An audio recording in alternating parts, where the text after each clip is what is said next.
Opening week. Opening week for Major League Baseball. Opening week for Nothing Personal here on Meadowlark. It's March 27th, 2023. We made it. Coco, we did it. We are officially coming to you live. Exactly the way we came to you live on Friday, Thursday, Wednesday, and 781 times before that. Although we weren't live those whole times, but we will be live now every day, Monday to Friday, 8 a.m. Not just Monday, Wednesday, Friday. Now it's easier to say. Monday through Friday, live at 8 a.m. Nothing Personal with David Samson, produced by Matthew Coca under the Meadowlark umbrella. We're a team now. We have a connection. Opening week of the Major League Baseball season. God, I used to love the Monday of opening week. You got through the last weekend. You can say to yourself, and we would, that we now have baseball every weekend. We'd say it to our families. We'd say it to our friends. We now are looking at 26 straight weekends, 26 straight weekends of work, whether your team is at home or on the road. It was usually split 13 and 13. And so 13 times you're working 7 days a week. And then out of the 13 road series that are on weekends, I'd probably go to 8 or 9 of them. I found myself going generally out of 81 road games, I'd go to between 40 and 62 each year, plus every home game. Monday is when you go down to, if your home opener is Thursday, on Monday you go down to the operations part of your building and you do a walk with your head of operations. You walk around the ballpark. Now, in Marlins Park, you could say they've been ready to go because of WBC, but no, they're not. That has to be completely cleaned up. All the digital boards have to be changed. They have to redo the bunting. They have to redo the stencil on the field. Instead of WBC, it's going to be an opening week. You actually get that stencil sent to you by baseball. So every team, it's not a coincidence. It's not like the same artist goes around to every ballpark. You get given to you what needs to be put on your field. You can do opening day. You can do opening week. Some people let it stay until it fades. When you do those stencils, look for that. They actually fade over time, over days. So if you don't do anything to actively get rid of them, they look sort of worn out after a week, like for your second series or your second homestand. So you have to get rid of it. It's worth it to spend the money to get rid of it. Walk around to the concession stands, checking out the seats. You get a list from your operations department of some of the issues going on in the ballpark. Then you're with your baseball people and you're talking about roster construction. The decisions have been made in the last weekend right before you break camp. The expression is, who are you breaking camp with? Who are you going north with? We were a team that went south. We go south after spring training. Who are you bringing south? We've spoken to you on many shows about how decisions are made during the collective bargaining negotiations a year ago. One of the big takeaways, one of the things the players really wanted is, let's get the best players on teams as quickly as possible. No more STM. STM is my jam. I love service time manipulation. I love service time manipulation because that is called controlling your expenses. It's controlling the cost of goods sold. Take the human part out. Don't think that I am wiry and robotic. Just assume that I'm just like your boss, trying to figure out how to get the most out of the people I have while paying them the least. The players union was unhappy with that, so they said, we've got an idea. Let's make it so even if you don't bring up players right in the beginning, at the end, we're going to pretend as though you did bring them up at the beginning, so then teams are going to say, screw it, we'll just bring them up at the beginning because it'll be worth it. And I've told you that there is no team who is changing their behavior right now, not one.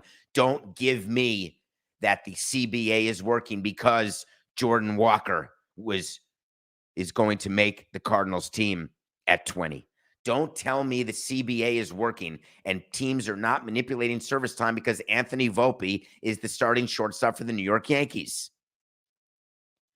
And I'm not going to tell you that it's not working because Brett Batty and Mark Vientos of the Mets were sent down.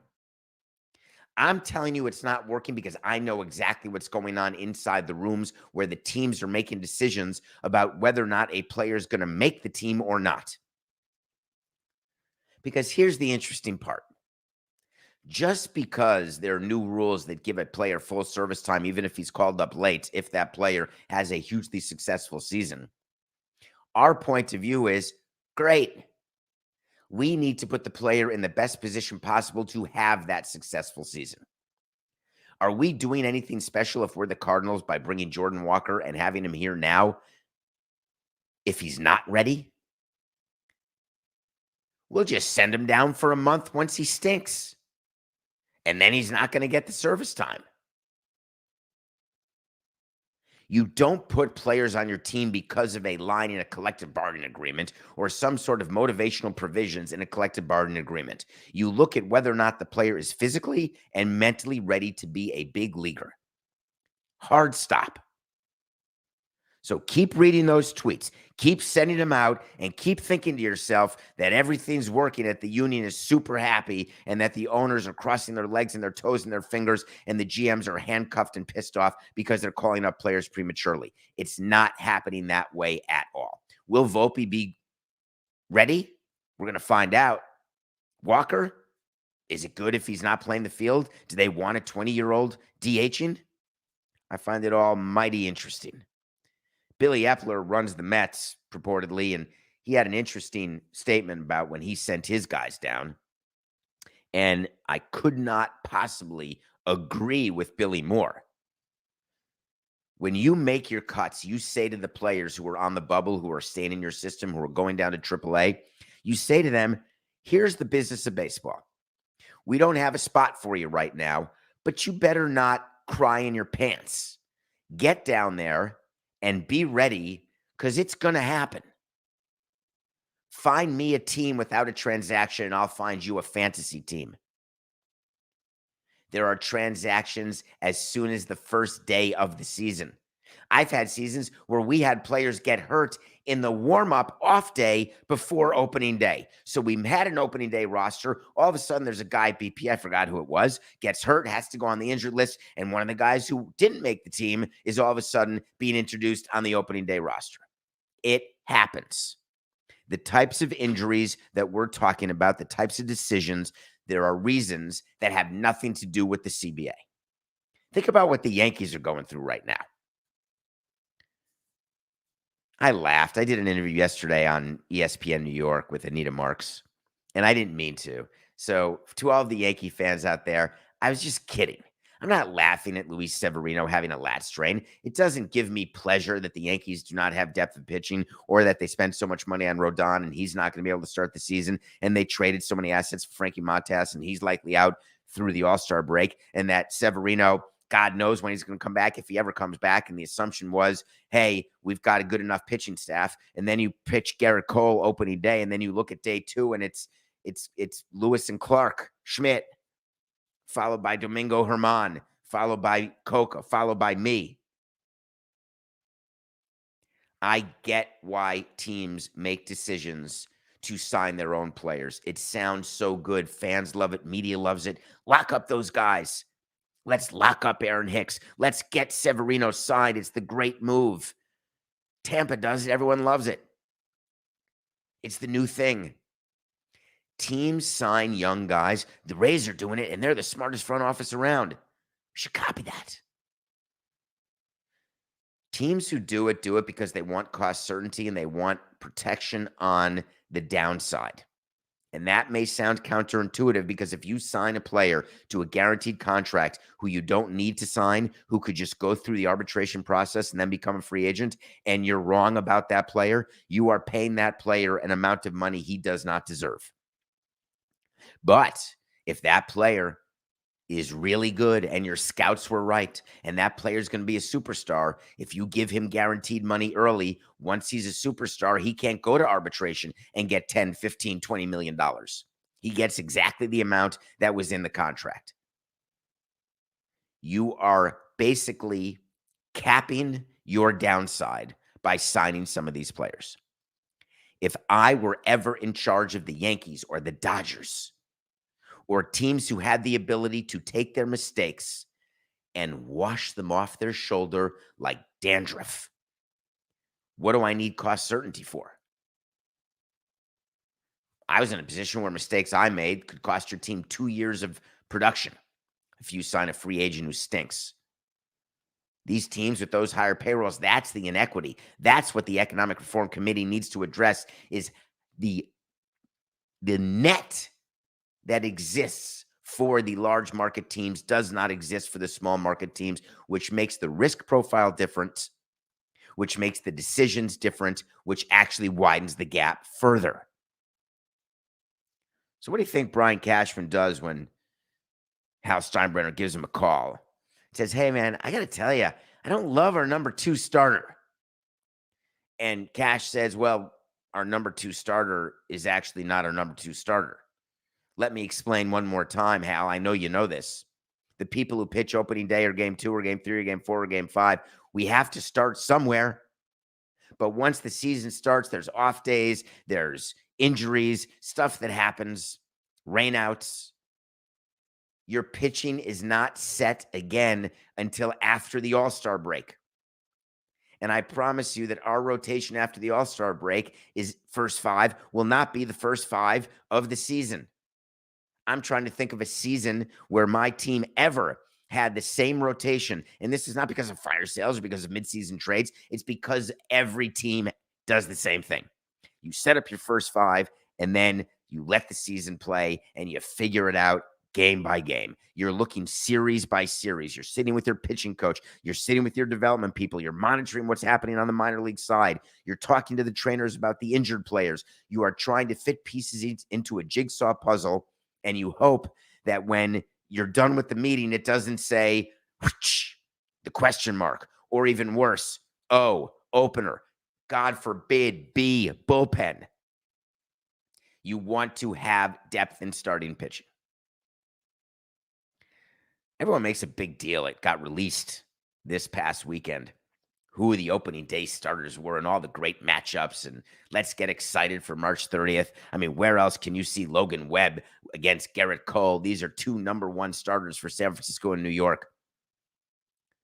And the Mets are coming to Miami, and they're sending out Max Scherzer. They revealed that Max Scherzer was the number 1 starter. That's got to be a wait to see victory for us, that Max Scherzer was pitching opening day. Ovs could actually set it up where you can have one guy open the season and one guy do the home opener, but everybody knows that the season opener is way more prestigious than the home opener. When it's the same thing, that's just great. Those are for 15 teams opening at home. But for the 15 teams on the road, they get 2 cracks at it, and they get to say to Scherzer and to Verlander, hey, we split it up. We gave one the opener, and we gave one the home opener. It's great. It's great theater. Try to reveal, and Buck Showalter saying, well, we should do a number 1 reveal party with a golf ball or a piñata. But what's actually going on inside the front offices when you're deciding is you are looking at your team, and you are saying, as long as it's not Mark Hendrickson, we're okay. Mark, do not be offended. It's a ranking. When I'm ranking my 18 opening day starters, you were the one who was, probably not. I'm proud that you got it. You should remember that you always got it. But it's not personal, obviously. But man, look at some of these teams and what they're starting and say to yourself, you don't have better? But there are some good matchups. You excited to watch Jacob deGrom open for the Texas Rangers? He made it to opening day. The owner of Texas is so happy. There was the problem in the beginning of spring training when deGrom was hurt, and everyone said, oh, it's the same old, same old. Guess what? This is not what we're counting. Jacob deGrom needs to get 30 starts a year for 5 years. That's 150 starts. We have a wait to see somewhere. We have something somewhere that said Jacob deGrom will not get 150 starts over 5 years, but him getting the first start, we're going to say, wow, that's such a good start. That's PR. That's what you do. It's a just unmitigated disaster if he couldn't make the first start, and we'll worry about whether he makes second, third, fourth, or fifth start later. We go around as an exercise. We would play this every year. Coke, I didn't even tell you this. So whenever I had this with Larry Beinfest, with Mike Hill, with Dan Jennings, every time those were GMs who I worked with, we would sit opening day before the crowds would come, before the gates would open. and we would go through all the pitching matchups. We'd always watch the first game of the year together. Like if first pitch was at 105 and our game was at 410 or whatever it was. Either way, we would watch the first pitch of the season together. And we would go through the matchups, the opening day matchups, and we would count the number of aces, not opening day starters. There is confusion out there of the excitement of what an opening day starter means. An opening day starter is not an ace. I can go down the list. We had a very different definition than you may have had as an ace. And here was our definition.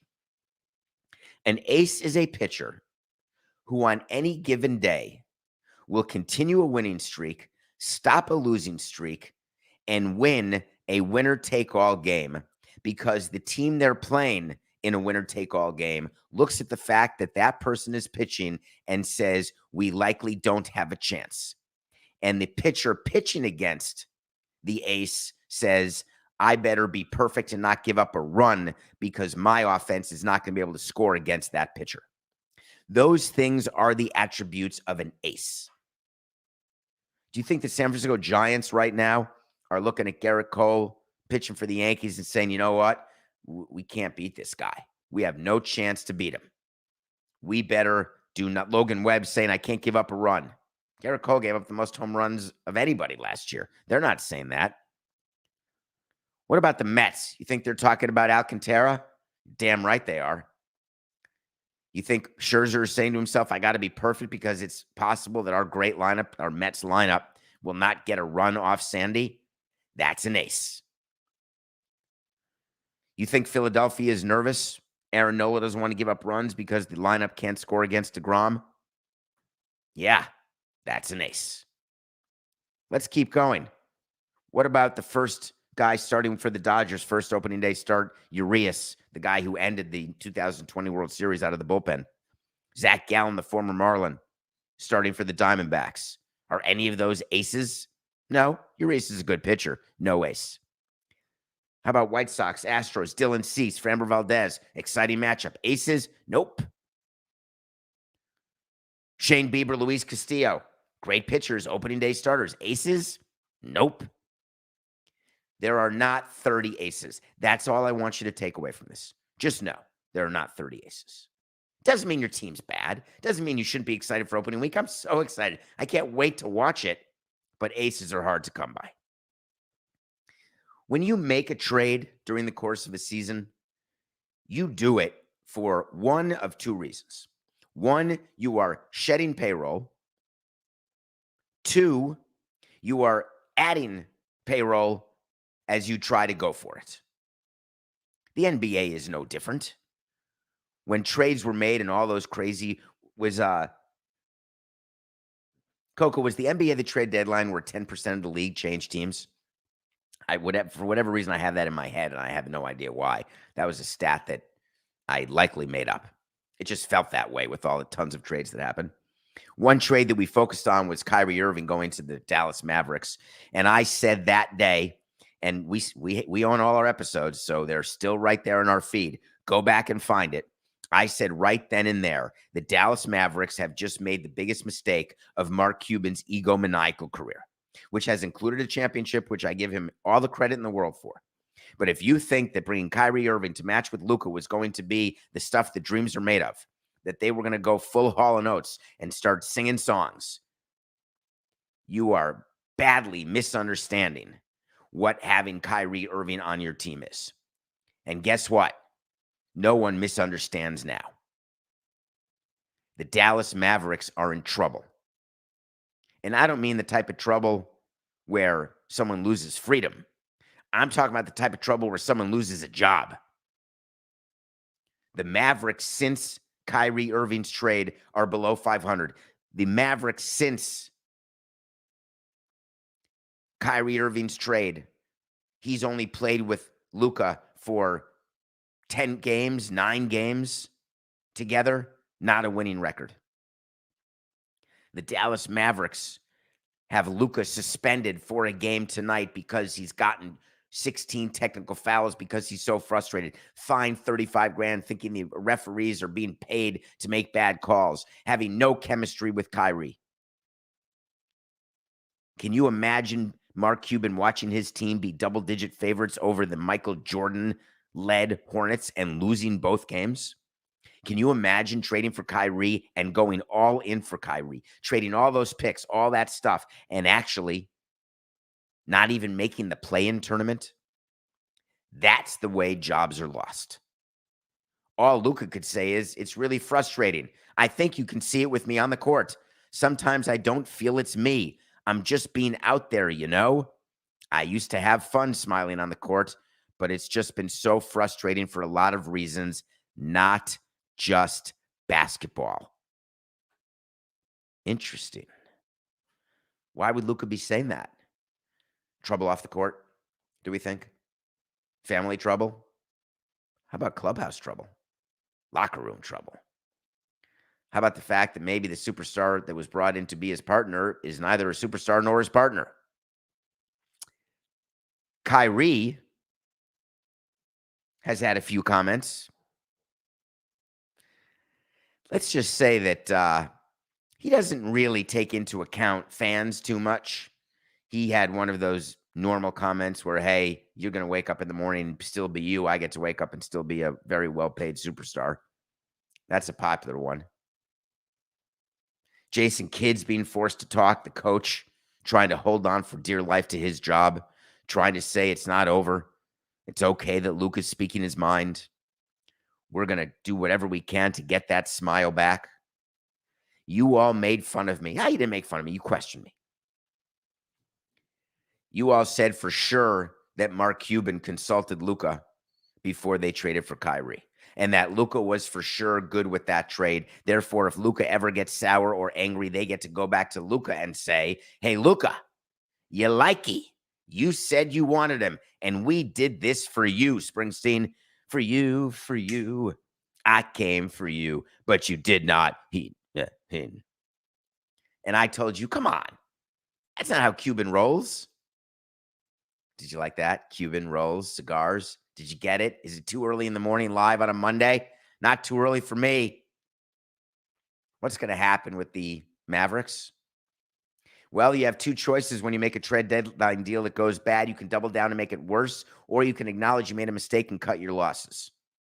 If the Mavs sign Kyrie Irving after this season as a way to justify the trade, as a way to justify in their own mind the amount of assets that they sent to get Kyrie Irving, they are doubling down on the mistake, and that is the end.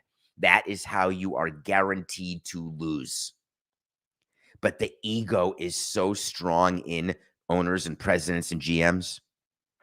Do you know how hard it is to release a player you've signed to a big free agent deal who sucks? And when you release him and the media looks at you and says, that's going to be on your ledger, and you know it's right. It is way easier to just keep Garcia and have Marlins fans say, hey, he'll get better, won't he? We have to tell people that we spent money correctly. We can't spend money and then release the player and then have no money to replace the player, because then we're going to stink even more. This is real. This is what's going on in a front office. When it comes time at the end of the season to figure out what to do with Kyrie, they are praying. If there are any rosary beads of any kind, or any little star or cross or whatever it is, whatever God you may pray to, wherever he, she, or they may be, you want Kyrie to knock on the door and say, Mark, I just want to tell you how appreciative I am. I loved being in Dallas for a few minutes, but I've gone ahead and I've cut a deal to play in Los Angeles. Hallelujah. I'm happy to take the heat of the assets I traded for a guy who wanted to not be here. We gave it a shot. It didn't work. He went on to another team. Washing my hands. As opposed to the, hey, Mark, great season. What do you mean, Kyrie? We didn't even make the play-in tournament. Yeah, I know, but I'm telling you, it's so much better around here. I love the PlayStations. I love your clubhouse. I love the team travel. I gave that an A. Everything's coming up roses. This was awesome. And he's smiling his smile. So listen, I was just saying, I'm ready. And you don't even have to offer me the max, but don't embarrass me. But, offer me 4 years at $180 million. And I'm in right now. And Mark says, well, wait a minute. Are you sure?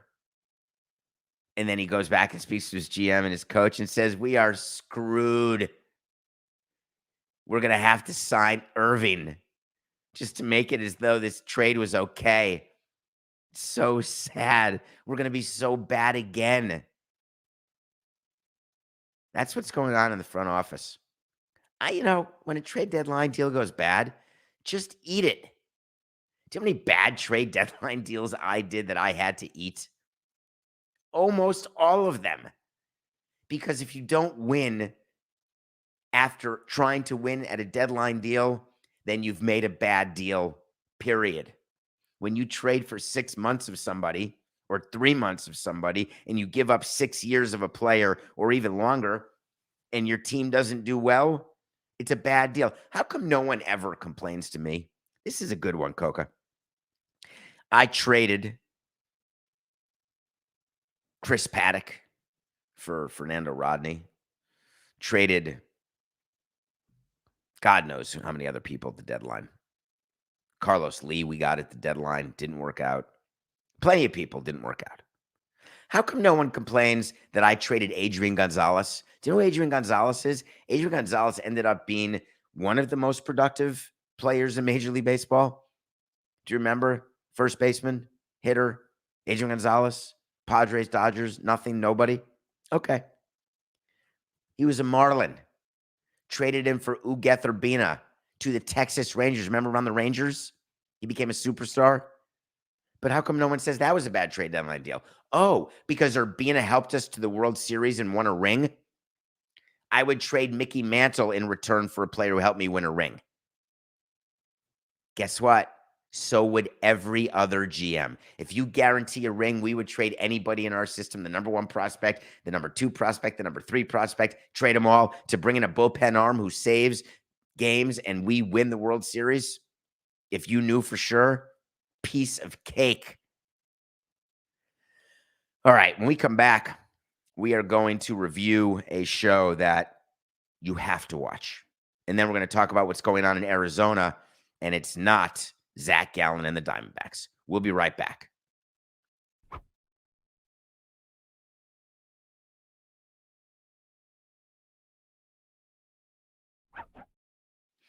Welcome back to Nothing Personal. It's David Samson, Matthew Coca, day one of Meadowlark. If you're watching us live, you notice there were no CBS commercials in there. True.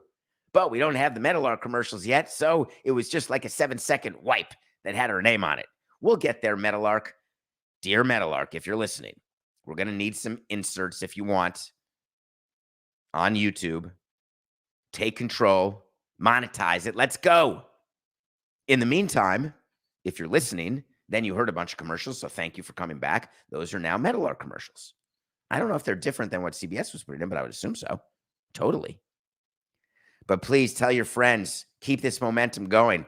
We're having fun. Day one. I mean, this is good. Here we go. I watch a movie every single day. I review a movie every single day. I watch series as well. I finished this weekend Daisy Jones and the Six. Everybody's talking about it. If you're not talking about it, then you're under a rock. If you haven't started watching it, start right now. 10 episodes. Starring Riley Keough, Elvis Presley's granddaughter.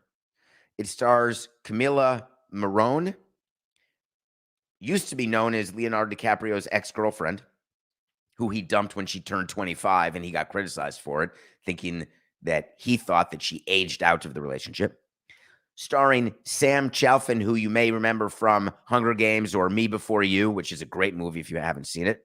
I watched it, but I don't think I've reviewed it. I think I watched it before we started Nothing Personal. Stars Camille, by the way, is Al Pacino's sort of stepdaughter, who plays the wife of Billy Dunn in Daisy Jones and the Six. This is a book, and the book was made into a series. And the actors in the series form a band. It's loosely based on Fleetwood Mac. You Can Go Your Own Way.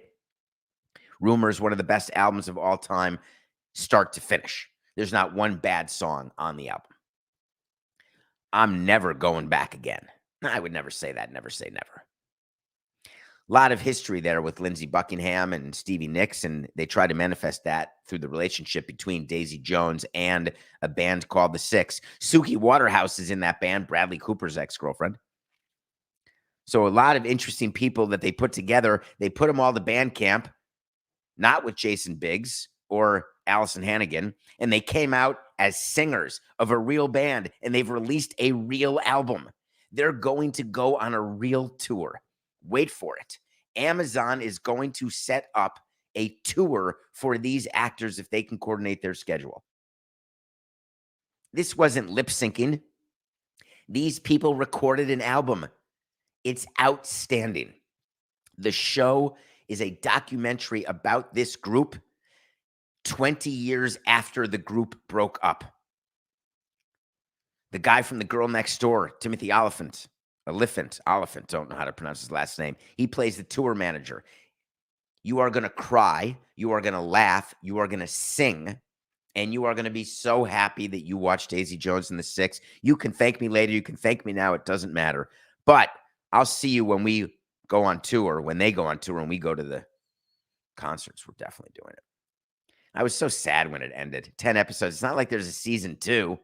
It's it. That's the book. What kind of series ends that's based on a book and then keeps going even though there's no more books? Like, what do they just make it up? Or they hire someone to write what would be the next step in the world of the people whose world ended because the author stopped the book? I mean, you'd have to be ridiculous. I mean, you'd have to be so stupid to take a popular series and then somehow do a follow-up series that is based on something that the original author had nothing to do with. What network would ever do that? Coca, do I actually have to say what I was talking about, or do you think people get it? I think you can just put like a graphic up or something. Once we get into Meadowlark Studios and we're not remote like this, you'd just put a graphic up that would be like this big thing, Game of Thrones, with an X through it, or an X through the new thing. I know, right? Coca's so pissed about the extra season of Game of Thrones that was so bad. Like, it hurts him. As well it should. That's why there's no going to be Daisy Jones and the Six Part 2 reunited, and it feels so good. I would sing that going into owners meetings because sometimes you don't see owners except 4 times a year. And so you'd walk in and I'd go full peaches and herb, and I'd walk past them in the bar and say, yeah, I'll have a double, triple shot of triple sec. Sit there and sing Reunited. I always liked the owners meeting where the commissioner was getting a new deal, because that meant that every one of the top dog owners were showing up. George Steinbrenner doesn't show up anywhere until Bud Selig's getting another deal. Artie Moreno, he shows up when it's time for a new deal. In football, I wonder who doesn't show up to owners meetings, because not all owners go to all owners meetings. That's a little known fact there, Normie. But when it comes time to re-up Roger Goodell, Jerry Jones stands there and says, as member of the compensation committee, I highly recommend that we give Roger Goodell $100 million a year, up from the 67 that he was making. Because did you see what he's had to go through with a bunch of idiots in this room? Do you realize how bad there could have been PR about us and he took it all? This guy is the #1 cleaner. He just stands there getting shot with arrows and slings and mud. And we get to look great. Meanwhile, Dan Snyder's got his head under the desk. David Tepper's got his hands over his head. Jerry Jones is saying, look, no one's talking about the fact that we haven't won in 20 years. How great is that? Hey, the person in Seattle, they haven't figured out that I got to sell the team yet. This is great. It's so ridiculous in this day and age. Are you telling me that that's really what these commissioners are doing, and that's what they're being paid these 10s and 20s and 30s of millions to do? Come on. They're being paid because they run a huge business. You want to know the amount of money Roger Goodell is making? It's the same amount that the chairman and president of Goldman Sachs or Morgan Stanley or Pfizer, pick any huge company with billions and billions of dollars of revenue. Why is that person in that position? Because of the job that that person does in managing its shareholders, those are the owners in Roger's case, and in building the business so that the shareholders make money. And when shareholders make money, guess who else makes money? People on the board. That's how it works. They're going to announce at this owners meeting that Roger Goodell has been extended, and people are going to say, ooh, I can't believe how much money he makes. When I first spoke to Rob about his first contract when he was getting voted into being a commissioner, and we talked about what he should be asking for and how many years and how many millions, Roger Goodell was where you want to get to. It's not where you start. Adam Silver, David Stern, where you want to get to, not where you start. And as time goes on, as Rob continues to be commissioner, we'll see what happens with another deal, whether he stays. Roger Goodell, they didn't think he'd continue to stay. He's about the age that the previous commissioners, I think Tagliabue and Rozelle, et cetera, stopped being commissioners. But he's still good, still energetic, and still wants. Why wouldn't he? Who wouldn't want to do a job where you're being paid $60+ million a year, especially when you don't need to wear a helmet and get hit by guys running a 4.4 coming at you at 300 pounds? Even if that's the case, you're going to want your $60 million. I'm talking to you, Aaron Rodgers. But if really you get to put on a suit and sit in a chair in the basement and get booed from time to time, hell yeah, sign me up. Everyone's further waiting somehow for the Commanders to get sold to Jeff Bezos, including me. It's a wait to see. Is that going to be announced this time? They're making it so clear in the leaks and the comments that the Commanders are not on the agenda.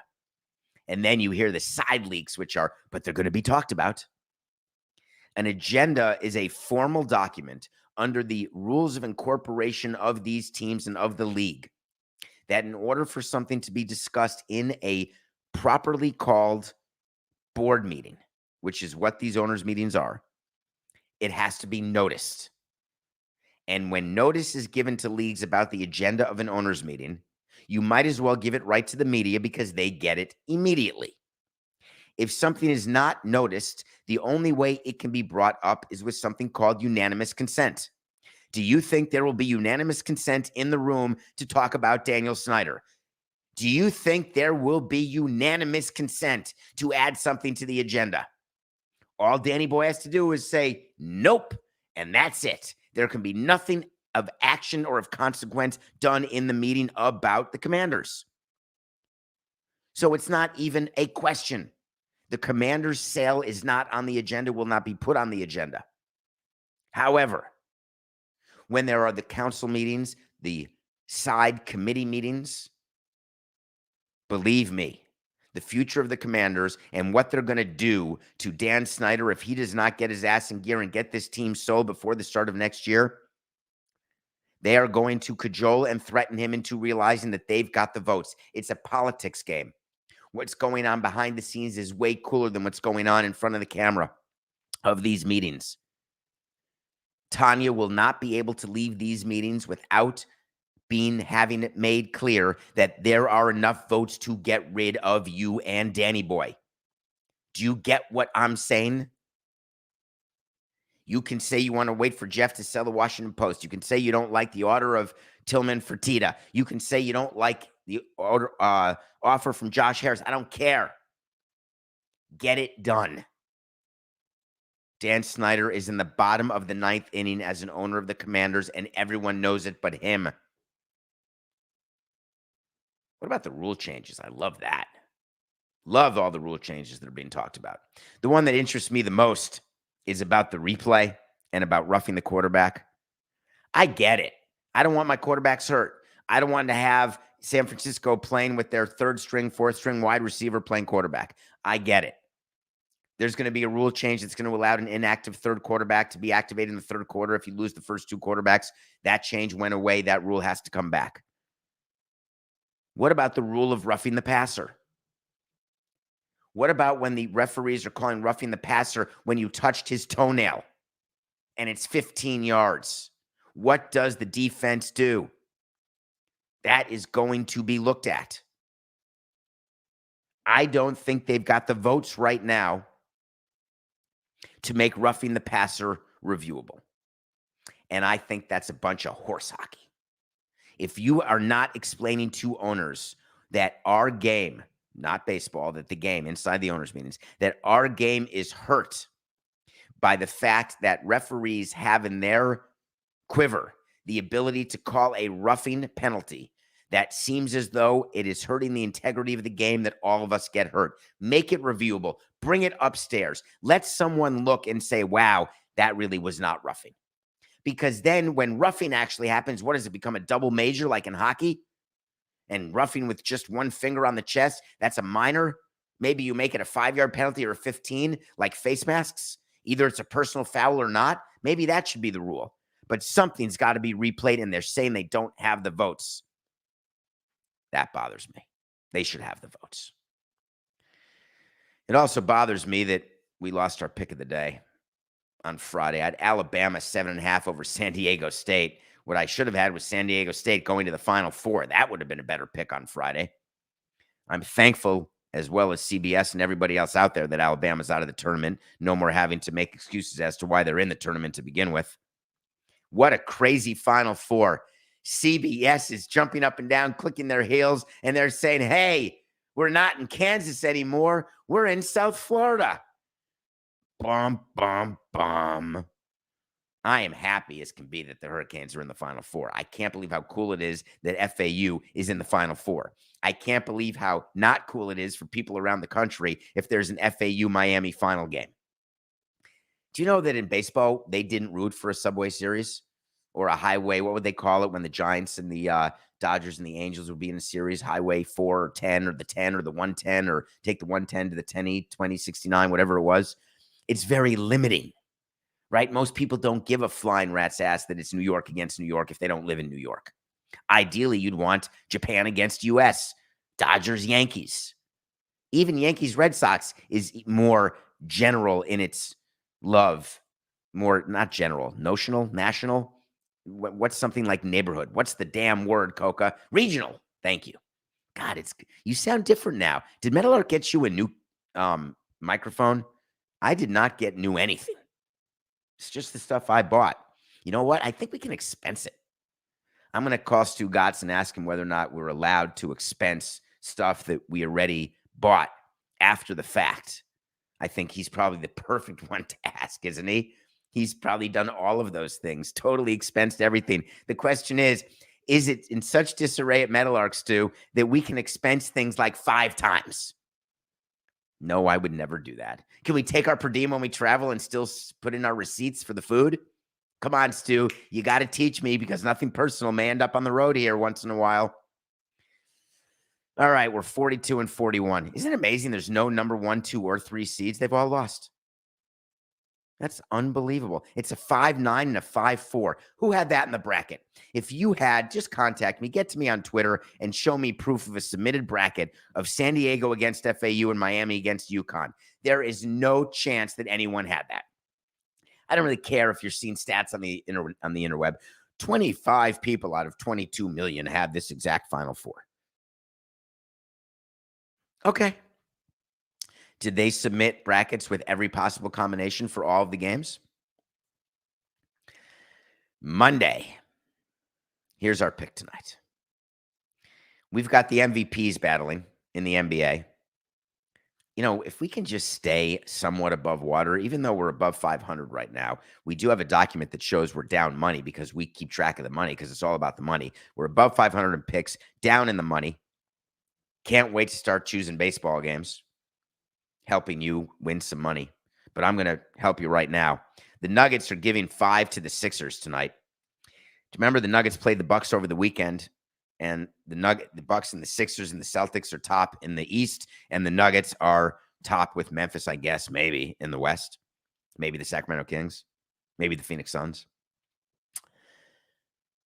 You got Joel Embiid against Jokic for MVP. Everyone's talking about, can Jokic win 3 MVPs in a row? It's hard to get motivated for every game in the regular season, and you speak to your players about this. It's hard. It's hard for them to not tune out their coach. Have you ever looked at timeouts? Have you ever looked at people talking to players during the course of a game or a match? It's hard. it's hard to hear the same voice day after day. And as the regular season is winding down, it's hard to stay focused as you are looking forward to the playoffs and what matters. The Nuggets are not fighting for the playoffs. The Sixers are not fighting for the playoffs. So this game would seem difficult for you, but it's not. The Nuggets are doing something far different. They are trying to get Jokic the third back-to-back MVPs. And on top of that, they want to finish the mini East sweep and make it as though the entire Eastern Conference says, do whatever you want. But when you reach us in the finals, you might as well enjoy second place. That's how you motivate for a regular season game, and the Nuggets will be motivated. Nuggets -5 over the Sixers. Just a reminder before we go, we are now starting today live 5 days a week at 8 a.m. So guess what? We'll see you tomorrow live at 8 a.m. And again, thank you to CBS for our start. Welcome to Meadowlark Media, Lebitard and friends. We're here. It's just business. To all the other platforms who had a thought about getting nothing personal, it was nothing personal.